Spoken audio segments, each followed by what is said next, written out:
오늘 아침에 주신 하나님 말씀은 구약성경 잠언 21장 13절로 31절의 말씀입니다. 구약성경 잠언 21장 13절로 31절의 말씀입니다.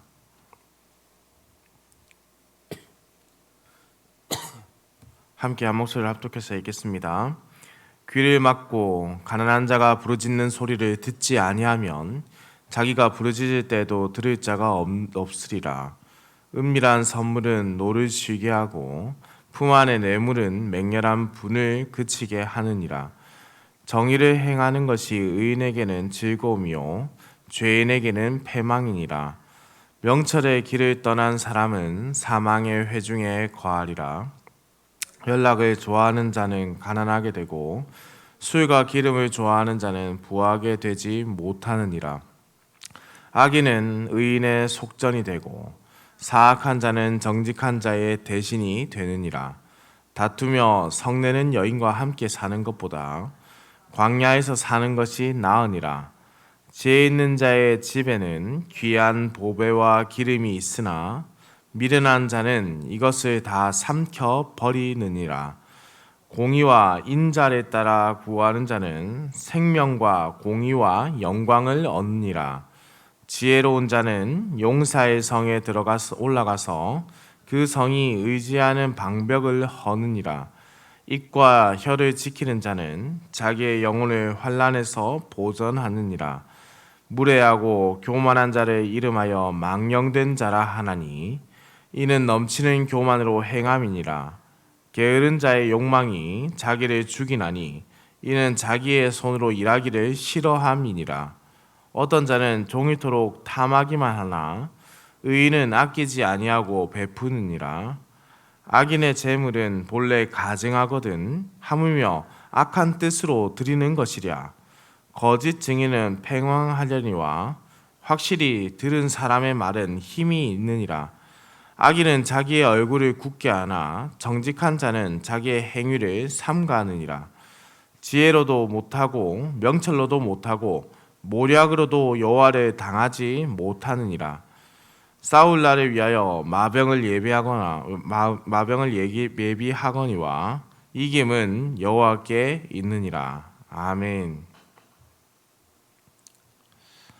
어떤 사상이나 이론, 현실, 사실, 진리 등을 인정하지 않고 도외시하다라는 동사가 바로 이 외면하다라는 뜻입니다. 그리스도인이 자신에게 주어진 상황을 외면하게 될 때 그 결과는 너무나도 참혹하게 된다는 것이죠. 왜냐하면 하나님을 떠나서는 그 누구도 진리와 정의와 사랑을 온전히 행할 수 없기 때문에 그렇습니다. 그리스도인이 진리를 외면하거나 주의 말씀을 삶으로 나타내는 실천을 하지 않고 외면할 때 세상은 더욱 어둠에 들어갈 뿐입니다. 그리스도인이란 그래서 하나님께서 부르셨다라는 그 소명과 더불어 하나님의 백성으로서의 삶을 살아야 한다라는 사명을 가지는 단어입니다. 이 말씀을 기억하면서 13절의 말씀을 다시 한번 보겠습니다. 귀를 막고 가난한 자가 부르짖는 소리를 듣지 아니하면 자기가 부르짖을 때에도 들을 자가 없으리라. 아멘. 여기서 사용된 히브리 단어 자악은 가난하고 억울한 자가 부르짖는 소리를 의미합니다. 그들은 자신들이 할 수 있는 유일한 방법으로 부르짖기를 시작합니다. 이 부르짖음을 귀를 막고 외면한다면 그들은 더 이상 소리낼 이유가 없다라는 것이죠. 조금 전 말씀드린 바대로 그리스도인이 귀를 막아버린다면 세상은 하나님과의 통로를 잃어버리게 되는 것입니다.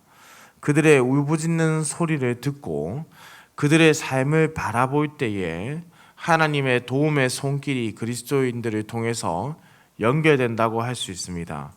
만일 그러한 것이 없다면 우리 또한 부르짖을 곳이 없어지는 결말을 맞이하게 됩니다.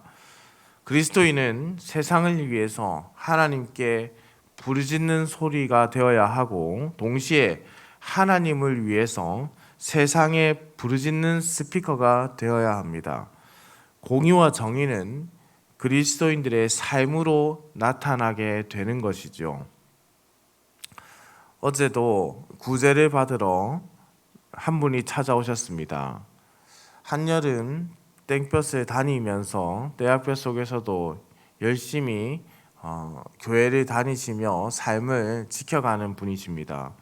매달 한 번씩, 격주에 한 번씩 이렇게 찾아오시는 분인데요.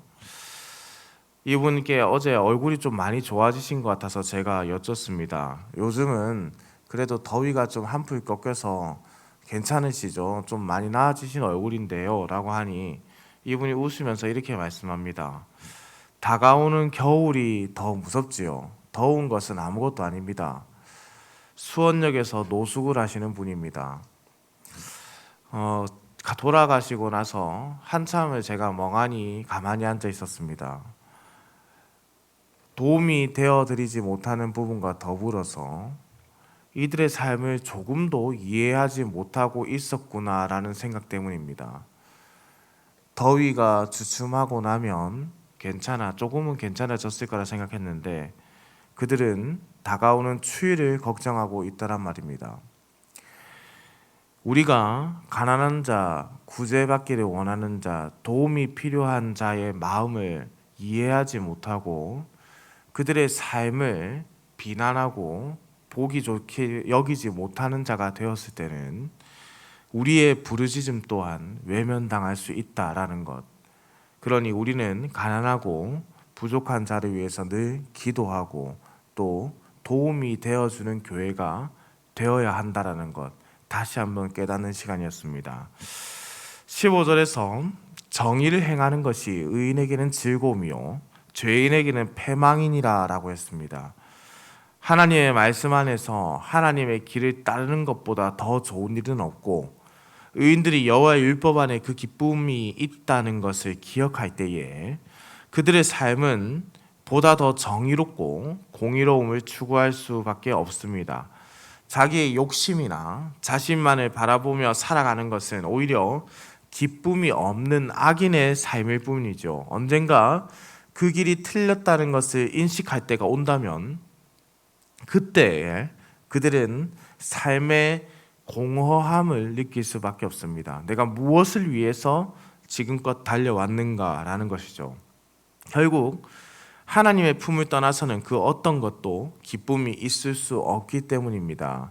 파스칼이라는 사람은 모든 사람에게는 오직 하나님만이 채울 수 있는 공허함이 있다라는 말을 했습니다.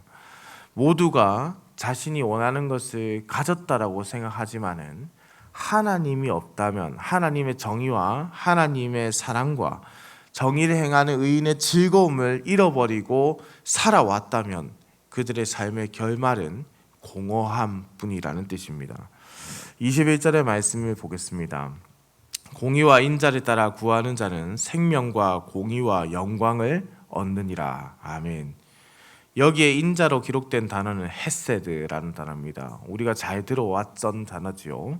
헤세드는 인자, 인애, 자비, 신실한 사랑 그 정도로 해석될 수 있는 단어인데 결국 이 헤세드라는 단어는 하나님만이 가지시는 속성으로 공의와 인자 모두가 하나님의 속성이라는 것을 또한 알 수 있죠. 중요한 것은 하나님의 말씀을 따라 하나님을 따라 살아가는 자에게 생명과 공의와 영광이 있다라는 점입니다. 하나님만이 가지시는 속성을 지금 열거하고 있습니다. 우리가 이것을 좀 잘 이해할 필요가 있는데요. 언젠가 TV 프로그램에서 살아있다라는 것을 정의하기가 어렵다는 논의를 하는 것을 본 적이 있습니다. 살아있음을 정의해 보십시오 라고 했을 때 운동력이 있으면 살아있다라고 할 수 있습니까? 그렇지 않습니까? 라고 대답을 하니 그러면 자동차는 살아있다라고 할 수 있습니까? 라고 하는 거예요. 그러면 태풍은 살아있다라고 할 수 있습니까? 그렇다고 보긴 또 어렵지 않습니까? 그래서 이 살아있다라는 것은 과학적으로 증명하기가 정의 내리기가 매우 어려운 단어다, 동사다라고 말하는 것을 보았습니다. 운동 에너지가 있다고 해서 살아있는 것도 아니고 동시에 생성되어 있다고 해서 살아있는 것도 아닙니다. 생명이란 정의 자체가 그래서 매우 어렵고 또는 어떤 학자들에 따라서는 불가능하다라고 말합니다. 왜냐하면 그것이 인간의 속성이 아니라 하나님의 속성이기 때문에 그렇습니다. 우리는 하나님 안에서 이를 정의할 수 있겠습니다. 하나님은 생명이시고 하나님을 떠난 자에게는 생명이 존재하지 않습니다. 생명이란 하나님이시고 동시에 공의와 정의와 영광도 하나님의 것이라고 할 수 있습니다. 그것을 행하며 살아갈 때 우리는 이 은혜의 속성들을 누릴 수 있는 것이죠. 특별히 이 헤세드라는 단어는 우리의 삶에 녹아 있어야 하는 단어입니다. 외면이 아니라 공감과 청종을 해야 함을 의미하는 단어, 바로 이 인자 헤세드라는 단어입니다. 우리가 삶에서 인자라는 것도 정의 내리기 어렵지만은 하나님의 마음을 하나님이 우리 안에 있기 때문에 이것을 행할 수 있다라는 것이죠. 오직 성령께서 이 일을 하시기 때문입니다. 이후 25절에서부터는 게으름에 대한 책망의 말씀을 주시는데요. 모든 사람들은 살아가면서 이루고픈 꿈이 있습니다. 그러나 게으른 사람은 그 꿈을 결코 이루지 못한다는 것이죠. 25절 말씀에 게으른 자의 욕망이 자기를 죽이나니 이는 자기의 손으로 일하기를 싫어함이니라 라고 했습니다. 꿈은 크게 꾸지만은 게을러 상황을 변화시킬 마음이 없는 것이죠. 이러한 자의 결말은 결국 아무것도 이루지 못하고 자신을 죽여가는 것이다 라고 말씀합니다. 악인은 재물을 가지고 온다 할지라도 자신의 것을 지키기에 급급할 뿐이죠. 시간도 마찬가지입니다. 자신의 시간을 조금도 하나님 나라를 위해 드릴 마음이 없지요. 게으름은 자신의 평안만을 위해서 시간을 쓰는 것을 의미합니다. 의인은 그렇지 않지 않습니까? 그들은 하나님을 위해서 시간 또한 사용합니다. 왜냐하면 이 시간이 하나님께서 나에게 주신 은혜이기 때문에 우리는 그러한 고백을 하는 그리스도인이기 때문에 그렇습니다. 그러니 사실 의인 곧 하나님의 백성들은 게으르게 행할 수 없는 존재들이죠. 하나님께서 우리에게 주신 것을 결코 허투루 쓸 수 없는 사람으로, 새 사람으로 우리가 변화되었기 때문입니다. 사랑하는 흥덕향상교회 성도님들, 오늘 말씀에 우리는 자기 자신만을 위해서 살아가는 것이 결코 하나님의 뜻이 아니라는 것을 발견하게 됩니다. 우리는 하나님 나라를 확장하기 위해서 부름을 받았고 지금까지 그 일에 쓰임을 받고 있으며 앞으로도 우리가 죽는 날까지 하나님의 영광과 하나님 나라의 확장을 위해 쓰임을 받을 것입니다. 하나님 나라를 확장하는 그 일은 너무나도 감사한 일이지요. 그런데 그 일이 교회에서 섬기는 것만으로 이루어져서는 안 됩니다. 그것만을 말하는 것이 아니라는 뜻입니다. 우리를 부르신 곳에서 하나님 나라를 확장하는 삶을 살아야 하는 것이죠. 그러니 우리 주변에 하나님 나라 백성답게 사는 자의 모범을 보여야 합니다. 한때 사역을 하면서 연로하신 권사님께서 저에게 말씀합니다. 저는 이제 교회 하나님을 위해서 교회를 위해서 할 수 있는 것이 없는 나이가 되었지 않습니까? 우리가 몸의 연로함을 가질 수는 있으나 하나님은 그럼에도 그 생명을 연장하고 있다라는 것은 그분에게 생명의 연장을 지금 주어지게 하는 은혜를 부어주고 있다는 것은 반드시 이 땅에서 그분을 통하여 하나님의 뜻을 이루길 원하신다는 겁니다. 나는 더 이상 할 수 있는 게 없어. 내가 무엇을 하겠어? 라는 생각은 하나님께서 주신 시간을 내 스스로 판단하고 내가 교만히 받아들이는 것이죠. 반드시 하나님께서 우리의 생명을 오늘 하루 연장시켜 주셨다면 하나님의 뜻이 있다는 것입니다. 정의와 공의를 위해서 약자에게 귀를 기울이는 삶, 하나님의 지혜의 말씀을 가지고 세상에서 헤세드, 인애를 나타내는 삶, 게으름을 버리고 주께서 쓰심을 기억하면서 나 자신을 더욱 하나님의 뜻 안에서 헌신하는 삶, 시간을 아끼고 하나님께서 주신 시간을 소중하게 생각하며 하나님의 뜻 가운데서 살아내는 모범이 되는 삶, 우리는 이러한 삶을 살아야 합니다. 그럴 때 하나님 나라의 확장을 우리의 눈으로 보게 되는 것입니다. 저 사람은, 예수쟁이는 적어도 다르구나, 예수 믿는 사람들은 다르구나 라는 소리를 이제는 부정적인 것으로 들을 것이 아니라 긍정적인 것으로, 예수쟁이니까 그렇지 라는 식으로 듣게 되는 이 상황과 이 불편한 상황 속에서 우리는 다시 예수 믿는 사람들은 다르구나, 역시 삶이 다르구나 라는 오늘 하루의 삶이 되기를 소망합니다. 우리의 모습에서 오직 예수 그리스도의 모습이 나타나고 하나님의 영광과 하나님의 생명과 하나님의 인자와 하나님의 공의와 정의가 새겨지는 하루가 되기를 우리 주님의 이름으로 축원합니다. 기도드립니다.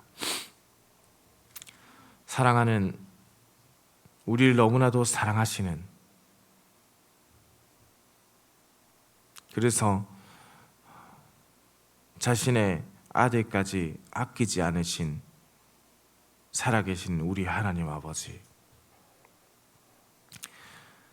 침실한 밤에도 급하고 어려운 소식 없이 우리를 지켜주셨다가 이렇게 아침을 깨워 주의 전으로 불러주심에 감사와 찬송을 올려드립니다.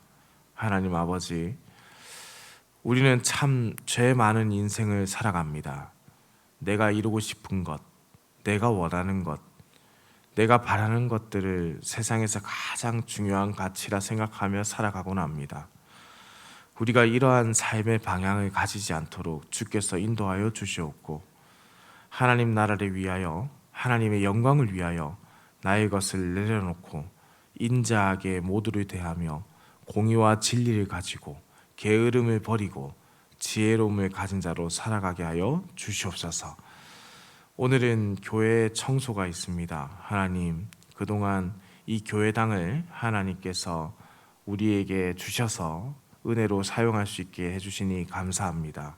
우리가 주께서 주신 이 예배당을 귀하게 여기고 아름답게 또 가꾸어가고 깨끗하게 지켜갈 수 있도록 모든 성도들이 한 마음으로 이 일에 참여하고 열심을 내어 하나님의 전을 깨끗하게 청소하며 또 마음을 새롭게 하는 시간이 되게 하여 주시옵소서.